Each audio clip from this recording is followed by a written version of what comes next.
How to disassemble the remote key. Remove the cover of the remote key and tear off the Xhorse logo on the back.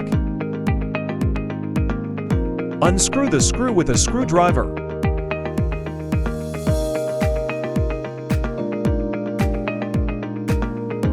Remove the back cover and take out the PCB board of the remote key. The disassembly of the remote key is completed.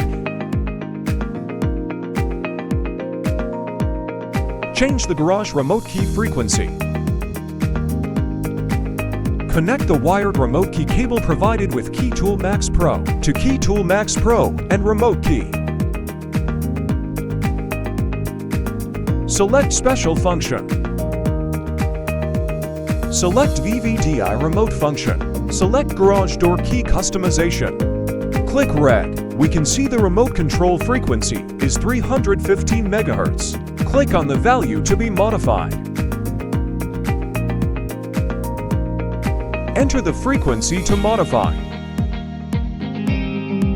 Click Settings to complete the modification.